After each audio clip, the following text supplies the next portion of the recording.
Hello, hello. Welcome to the Daily Bee with Matty B. Hopefully, fingers crossed, it's all going to work perfectly today. I've done a couple of tests, which I think some of you saw, and obviously the last couple of days it's been a bit funky with the audio. However, we're going to jump in and get Tom Crate on. I've obviously changed where I'm doing it, so I think it either has something to do with our cameras and the computers, something to do with maybe the area which I'm at, which I think can sort of play a bit of havoc sometimes. But yeah, essentially we'll jump in, we'll see how it goes. So yeah, fingers crossed. If you guys have any questions throughout the chat, feel free to just chuck them in the comments. And other than that, Tom Crate is my guest today. He is absolutely awesome. I've just spent the last 12 weeks going through a course with him. Hey Claire, good to see you. And he has been a designer and animator, filmmaker for the last 20 years, almost 20 years. He's worked with companies like Nike, Toyota, Porsche, Jaguar as well, winning a lot of awards for his work that he's done. So he's absolutely amazing, and I just love his passion for what he does, his drive, and it was funny. Me and him had a conversation just the other day about how we sort of hey Tom, jump on, man. Let me know if you got the invite. I've got it there as well. Me and Tom were just having a good chat the other day about how our first initial sort of just the feeling about each other and seeing each other and what's that word? The initial. Hey, bro. Yes. All right. What's up? Hey, Matty. What's up? There's no echo. You little ripper. Woo! Oh, We're rocking. Yeah, bro. It's been fun. So got a few people jumping on. Hey, Pat, Ethan, Lauren. I was just saying, Tom, about how our initial sort of thoughts and feelings about each other was similar, but for different reasons. Where I sort of looked up to you, and as this person sort of had his shit together and was sort of chugging along life really fucking well, and sort of someone that I looked up to in that sense. And then you said you sort of felt the same about me with my confidence and just being able to sort of chuck that out there, like I had my shit together. But then when we looked within ourselves, Exactly. it was like there's all this turmoil and shit that we didn't feel like we had going on. So Man. it's like we're like each other's yin and the yang for each other. It was really cool. So yeah. Yeah, man. Yeah, it just goes to show how much we sort of project onto other people too, right? You know, how we're always comparing ourselves, and yeah, 100%. interesting. Man, 100%. It is crazy. And what time is it over there at the moment? Where are you? Tell everyone where you're at. So I'm in Copenhagen, Denmark, and it's 9 a.m. So Beautiful. just fresh Fresh as a morning daisy. start for me. Lovely. Beautiful. And you've recently, or quite kind of recently, just transferred into your own sort of work and doing contracting for yourself, as opposed to being an employee. So that's been a pretty big transition for you, That's right. as well as getting married all at the Yeah, same man. time.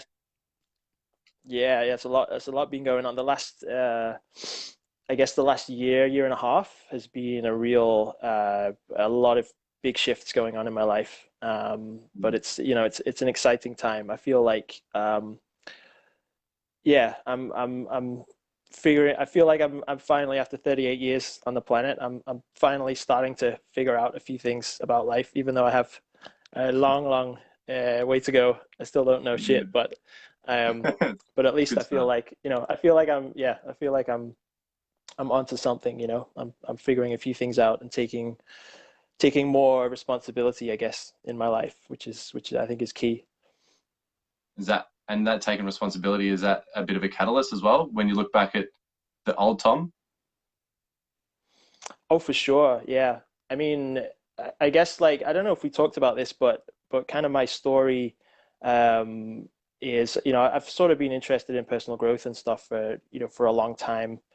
But about 2 years ago, I had a sort of an experience where I kind of sort of burned out, for want of a better word. Like I went down with stress, whatever that may be, and got very sick, like sort of extremely physically weak, and kind of, it was in sick enough that I was kind of, it really made me think about everything in my life, and what am I doing, made me sort of really think about the bigger questions, like if I have Mm. like if I only have a few months left to live, like what would I change and those kind of things.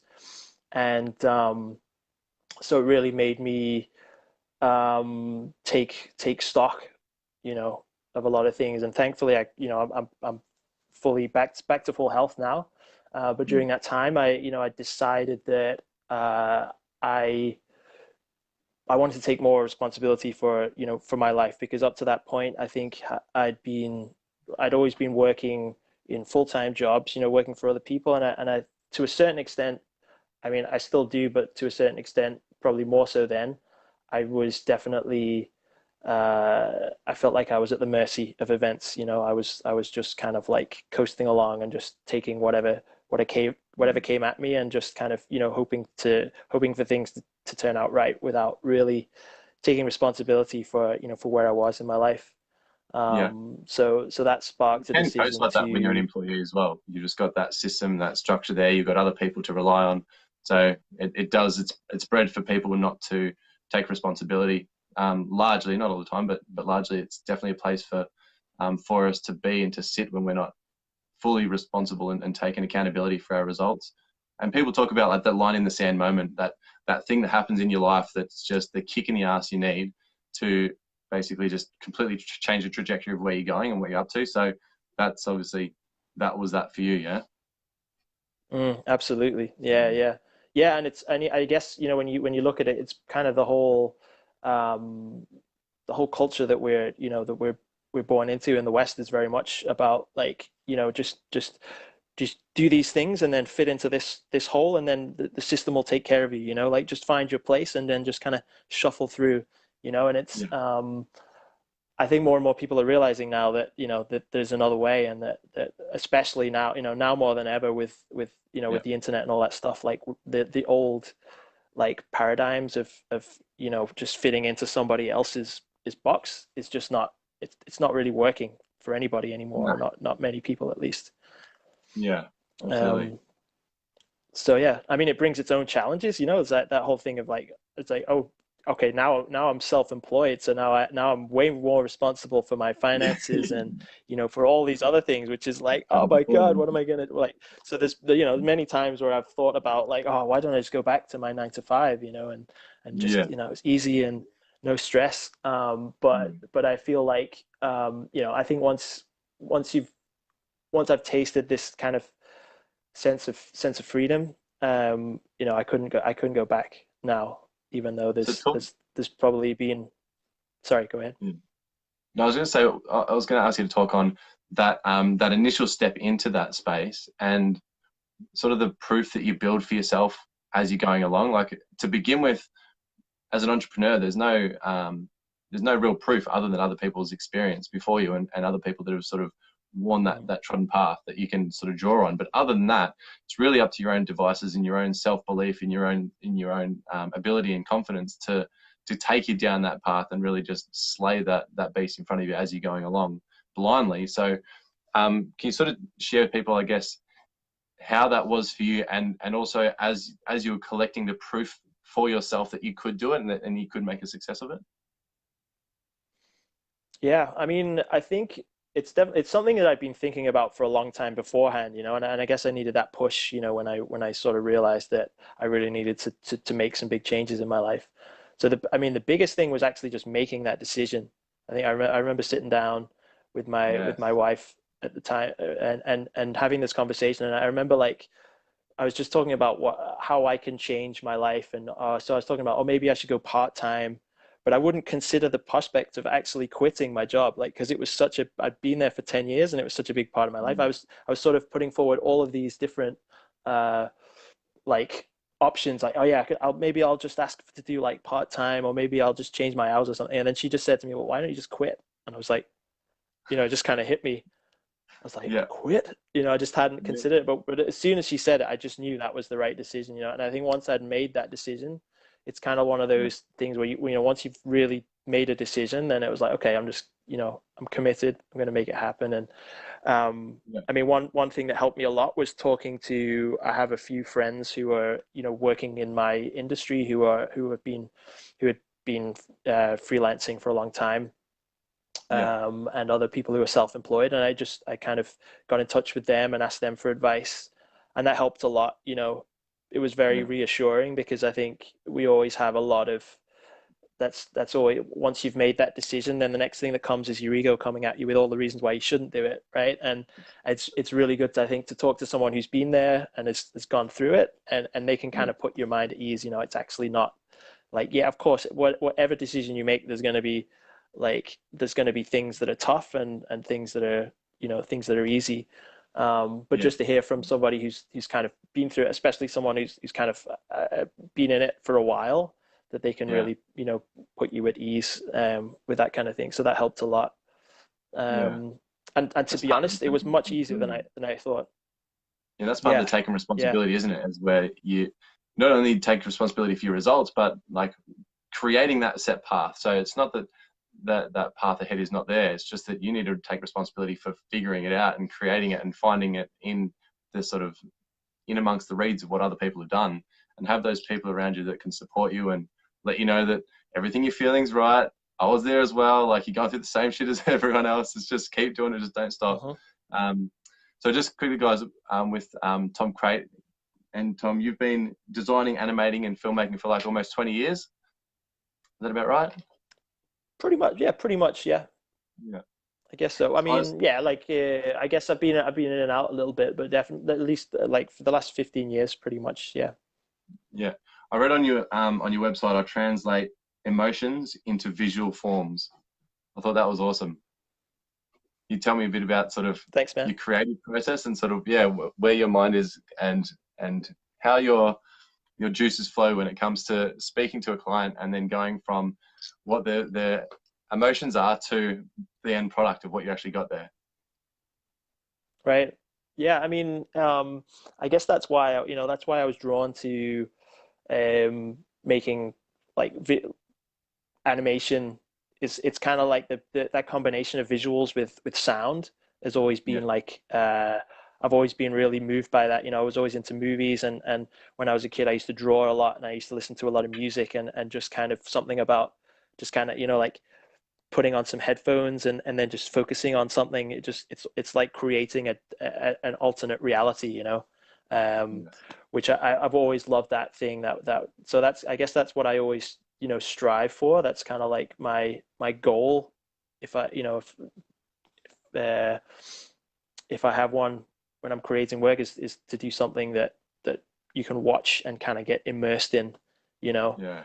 Um, Ultimately I would love to do stuff for for film and stuff like that, because I think I just love the medium of being in a being in a theater where everything's just massive screen and sound all Mm. around, and it just kind of like takes you away from your like just shut down your mind and Responsibility. just kind of Yeah. lose yourself in something. Yeah, yeah. Yeah, So that's so amazing. yeah, and I guess a lot of my clients are a lot of the work I do is in sort of advertising different products and stuff like that. Yeah. Some stuff in broadcast as well, like for intros and things like that. Yeah. And I guess yeah, it's for me it's about finding something in.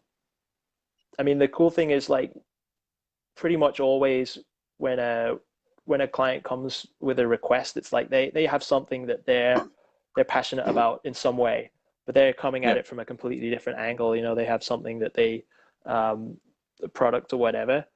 And then for me, it's about trying to find something in that kind of speaks to me in some way, and that I can kind of get, so I can get passionate. Maybe I'm not passionate about like about a shoe or something, but Yeah. I can get into the idea of about being active or whatever it is, and then can I kind of squeeze out some emotion from that? Can I like Yeah. um, Elicit uh, some feeling from the yeah, people listening.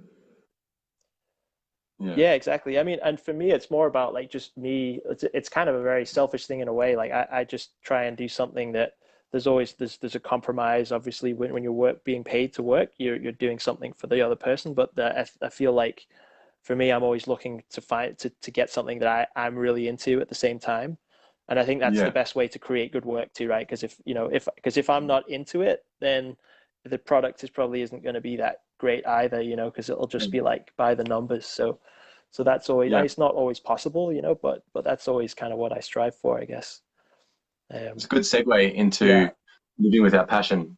And just one thing I talk a lot about and helping people with as well within my coaching is to help them discover what they're passionate about and just to really have the courage to follow that and to chase that. And that's partly the reason why I wanted to chat to you and bring you into this network as well, is because you're someone that has realized that literally chases your passion, just like what you said. It's almost a selfish thing to do that, but it is really what brings home the bacon and gets the best and draws the best out of you as well. So, yeah, no, could you speak on that in respect to people that are sort of either feeling unfulfilled, maybe feeling a bit trapped, feeling scared of chasing what they're truly passionate about and what that means to you, the impact it's had on you Mm. and your life?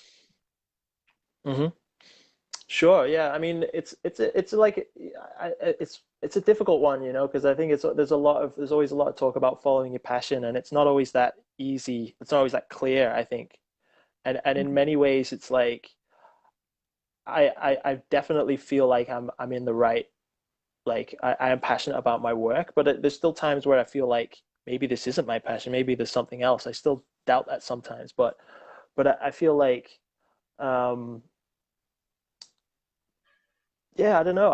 I mean, I think sometimes maybe it's just one of those things where I think you can think too much about what your passion is rather than just finding.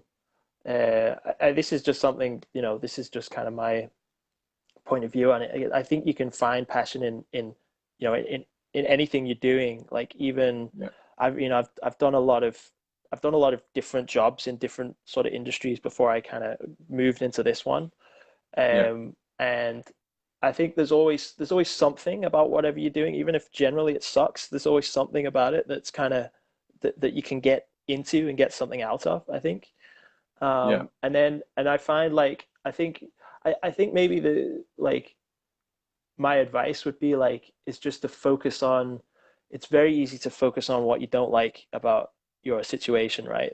There's always, I mean, in my job, there's plenty of things that I like that I maybe aren't perfect and I would like to change, but you can outsource a few focus on things. that and yeah, exactly. Yeah, there's always a way around it, right? But Yeah, there's kind of like there's one way of looking at it where you just kind of come home every day and you think, oh, that sucked, and focus on all the things that you didn't like, or yeah, you can kind of like focus on even if it's just one little tiny thing that you're into. I really like that moment during today when I was, talking about this or working on that, and I think the more yeah, you focus on that, the more that will actually lead you into other things.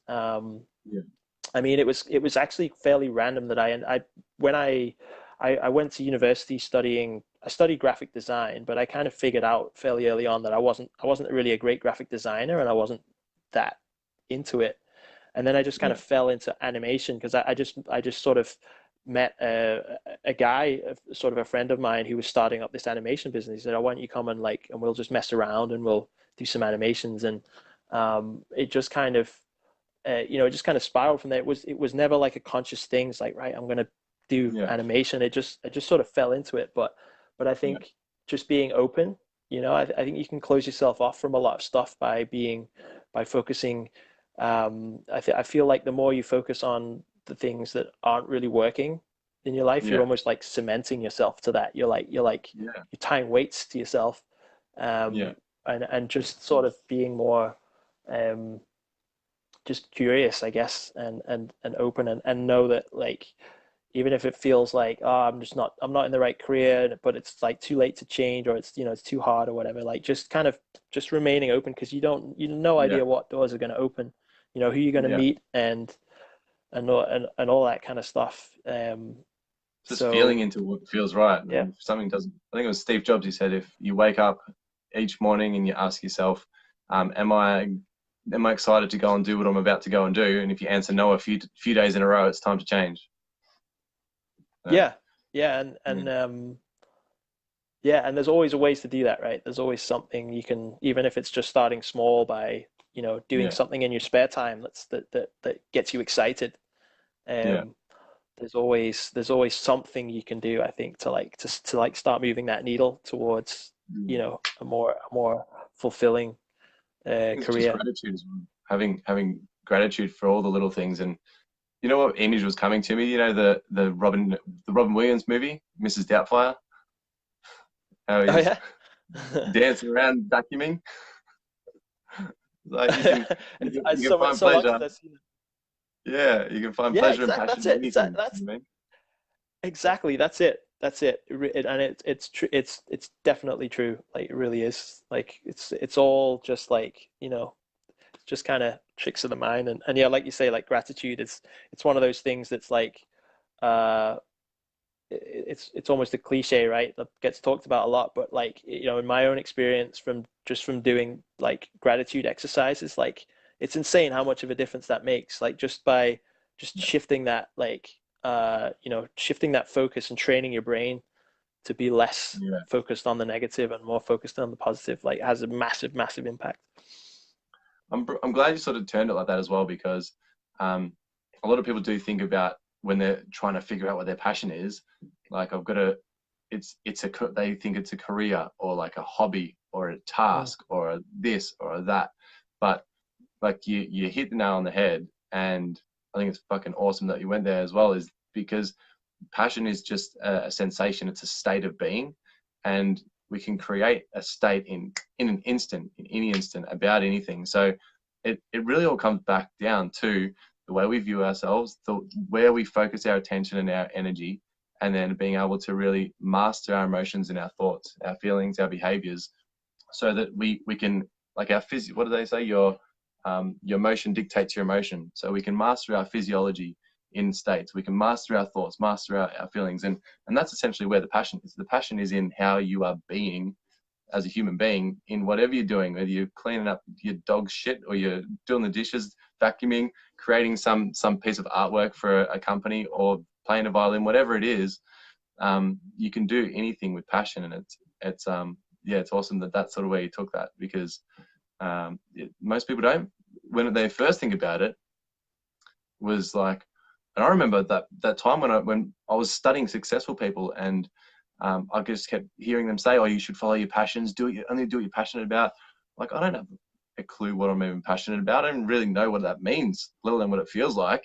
And it was this elusive Mm. sort of thing. So um, now I recognize it's available in an instant for us at any time, which when we're doing, which is really really cool when you get to that state, and that those gratitudes, and getting to that state of gratitude for all the things and taking full responsibility for our world, means holding on to that gratitude as well, which is a big part to play to getting us to that state and being able to, yeah, find our passions in any moment. Um, One last thing I did want to Absolutely. ask was just sort of stepping into your power, bro. Like you've had some, like I said, pretty big transformations over the last year and a half, 2 years, and either I was going to ask about you to share the public speaking story, or if you wanted to go into um, your transformation throughout your wedding, and throughout that sort of lead up to that, whatever you sort of, I don't know, whatever you feels right, whatever feels more powerful for you that you'd like to share. But I think they're two really impactful stories that had an impact on me when you shared that. I'd love to hear again. Sure, man. Sure, yeah. I mean, I think maybe the common theme there is about commitment, I think, which I also touched on before with, like making a decision to quit my job. Yeah, And so yeah, like going back sort of after after that experience I had where I had the burnout and I was sort of very much um almost felt like I was starting my life over in a way. Like I'd sort of felt like I'd really hit rock bottom, and I was kind of like really determined to like, to kind of start fresh and really like just kind of take life by the balls, I guess. And so I signed up for a 6 month online program run by a guy called Preston Smiles called Stretch yeah, 22, hmm which was a really massive, such a like a yeah real life-changing decision for me to do that. Um, and so that kind of gave me like a support network of people and coaches, and people kind of sort of pushing me to be to make sure I hold me accountable and stuff like that. And one of the Mm. things that I've always felt has held me back a lot in my life is my sort of self-confidence, my sort of social anxiety and stuff like that. And public speaking was one of these things that was just like this big, it just felt like this thing that I would never be able to do, that is for other people. And Big whenever black cloud. that I should never try it, because it would just always end in horrendous failure. Hand in hand. So but I recognized it was this thing that I had to, right, if I'm going to change my life, like this is like the number one thing that to prove to myself, right, that that I can change. So I had an opportunity to talk at an event, in relation to my work. Um, and yeah, I had about 3 or 4 months to prepare. But it was really about that moment. It's like that making that decision was really, when you kind of you make a decision and immediately you just feel like your heart's going. And even though it was like Right. about 4 months down the line, I just agreed to give this talk, and Yeah. it's like as soon as I'd done it, I was like, oh, what have I done? Like, I don't know what I'm doing. Um, so I'd committed to it. Like I'd written an email to the guy, the organizer. Like, he was already starting to like, arrange the No event and backing down. everything. So it was like, right, I'm locked in, no backing down. Yeah. So it was like, okay, well, I guess I'm just gonna have to learn how to do public speaking. So I joined Toastmasters, which is like a sort of club for public speaking, which is it's a really great way actually of sort of practicing, learning the basics of it. And I saw and I showed up there, and then they had like uh, they had a competition going on in a couple of weeks after I started. It was like a humorous speech competition, and I was like, Yeah. right, I'll just sign me up. Like I need to practice. Like, get me in. Um, and that was another one where I was like, I have no idea what I'm going to. So I just signed up, and I came up with I think I came up with it like a couple of days before Yeah. the the um That's on stage. the competition. And I basically just spoke about an experience that I'd had, like another experience that was related to that Stretch 22 course. And I just kind of recounted the story, and I actually won the competition. So it's just like mind blowing. I'd just gone up there hoping to survive, Yeah. and like just yeah. So I won the competition in the Danish, the Copenhagen branch, and then I ended up going to Sweden to represent the club at like the sort of regional events, and I came second in that. So epic. And they said it was like a close second too. It's just so it was like already like that was completely flipping my whole ideas on its head Yeah. of what I was capable of doing. And when Mhm. it came around to this, obviously I was still nervous, going up to that speech that I'd signed up for, like the industry thing. But it went really, really well. Like it just um it just felt like such a, I think, just to kind of to get feedback from people and to see that I'd actually, I was talking about kind of similar things that I'm talking about now. Um, to see that people, it actually, like, I think it touched a few people, like people, it was something Yeah. that was, um, I was talking about things that people hadn't really heard anyone really talk about before in that specific field. And I think it's something that everybody has, especially relating to stress and burnout and stuff like that. Everyone has Mm. some kind of story relating to that, but it doesn't don't often get a chance to like share it. So it felt Yeah. really rewarding that it had been helpful for people. And Yeah. yeah, it was just all about that, like making that decision and knowing that it's the right thing to do. And then also knowing that there's going to be a ton of your ego is going to come at you with a ton of stuff, a ton of reasons not to do it, and why you're going to fail, and all these other things. And I guess just quickly to relate that also to my my marriage. Like I got married to I've been with my girlfriend for like 8 years now, but we sort of finally decided to get married, and I think that was a similar experience, of commitment. Like obviously we were committed to each other and we already had a good relationship, but I think just something about being, making like just a solid commitment and sort of bringing all the people that I love and I care about together, and making that public commitment in front of everybody. Um, it just feels like it's taken our relationship to the next level, like completely. Um, It's it's amazing. yeah, it's just there's something really powerful, I think, about just again, it's like an old cliche. It's like, well, you can do whatever you put your mind to. Mm. But it's very, I think it's not always that easy, right? To really make a commitment, right? But when I think if you really really go there and you're like, right, I'm doing this, and just putting it, like, I just kept telling myself like it's done. It's when I was nervous about that speech, I would say, when my ego was kind of like sort of like chatting away at me, I'd say like it's already done. Like it's done. I'm not changing my Yeah. mind. So you can Mm. say whatever you want to me, but I'm not going to change my mind. And if that kind of Yes. helped to like, because once the ego kind of realize, oh, this isn't working anymore, then it'll stop. Like, well, it doesn't Yeah. stop, but it kind of lessens. I think it lessens that sort of um Anxiety and the it impact. lessens that. Exactly. Yeah. Yeah. Exactly.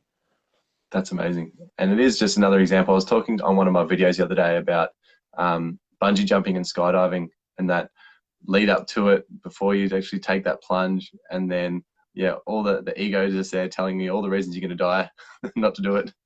And Exactly. then Yeah. Yeah. actually just taking that leap of faith. And, but it is, yeah, I think once you've sort of made a decision, it's pretty powerful. And you just got that capacity to tell your mind just to shut the fuck up and that it's going to happen. Yeah. You go and live in the Mm. future. And I guess I visualize um, myself having completed stuff a lot of the time leading up to something.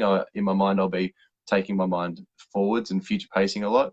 So that for me has helped a fair bit. And yeah, I think it's testament, and especially the public speaking story, that our logical and rational mind, like you probably couldn't have come up with that as far as like future pacing and thinking the best case scenario, what could have happened.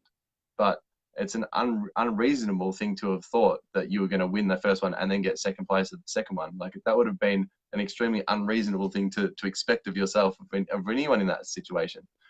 But it's also an Yeah. amazing example Absolutely. Yeah. of how Yeah. no matter how freaked out we get or how much we doubt ourselves or how much we think we've never done something before and it can't be done, that it's just not the fucking case. Like we're so powerful, and with just that tiny shift,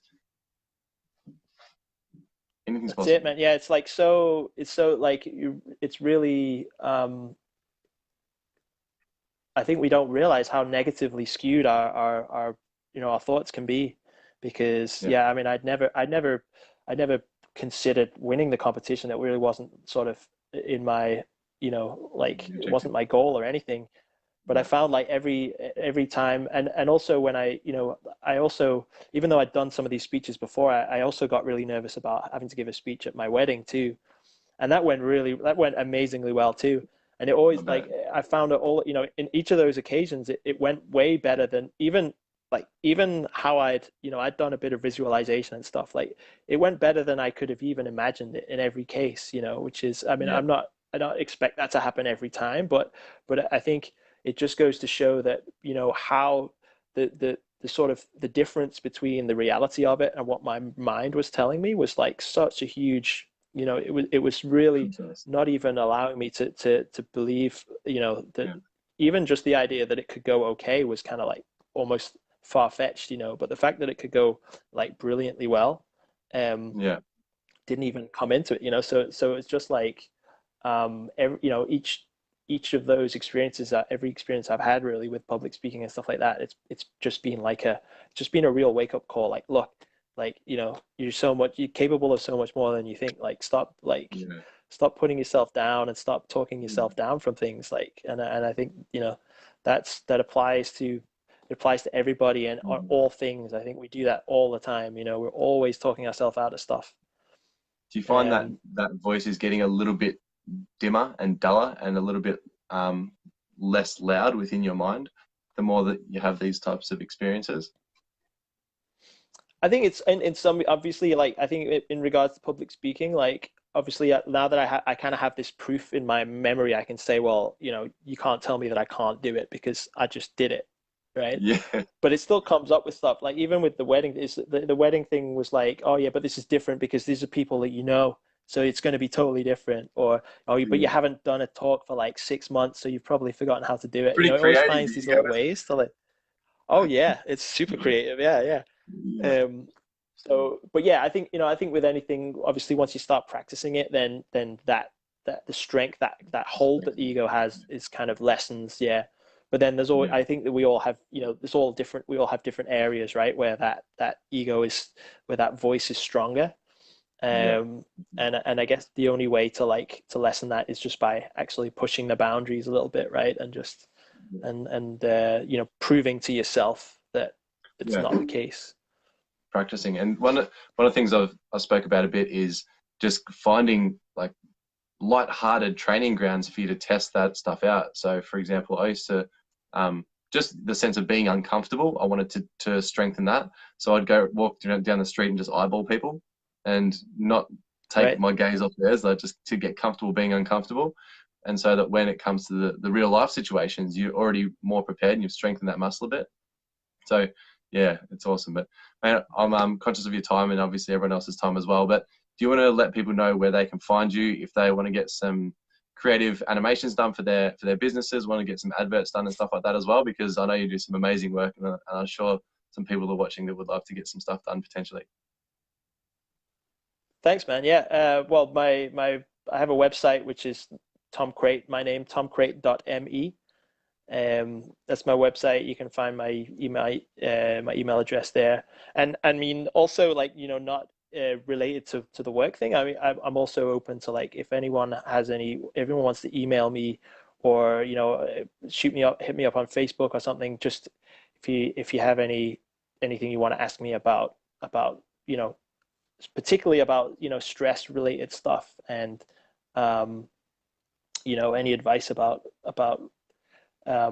career or whatever, like I'm more than happy to help. Like I definitely feel like it's kind of one other really beautiful thing that's come out of my experience with my sort of burnout is that I feel like I have a bit of experience to share with, you know, I think it's a very it's almost an epidemic, I think, in, you know, in our society, of people just really just messing themselves up with stress, and it doesn't have to be that way. So yeah, if there's anyone out there who's kind of feels a little bit like they're struggling with their, you know, with their work or whatever, like please hit me up, and I'll be happy to offer what advice I can. Maybe over the next couple of weeks we'll even get back on here again and actually have a dedicated chat about that for people as well. Go through some strategies, like examples, because I think that'd be pretty cool. And yeah, I know, I agree. Like, there's so many people that are fraught with anxiety and stress and overwhelm, uncertainty, and they are looking for people, because a lot of people feel like they're alone in those situations, like they don't have anyone, and they don't know who to reach out to. Yeah, so absolutely. Yeah, let's do that. So.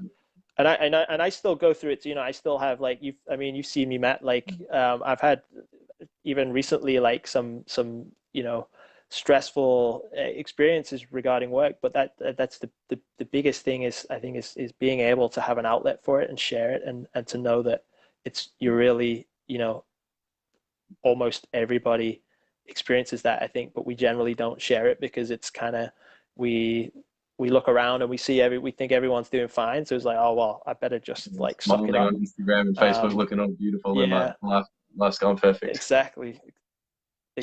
Yeah. But, you know, it's you're definitely not alone, and it really helps a lot, even just to have someone to talk to about it, I think. Cool. Bro, have a good night. Thanks for joining me. We'll catch up soon. Yeah. Cheers, Matt. Thanks for having me on. Really appreciate it. Great chatting with you. Yeah, you too, buddy. Chat soon.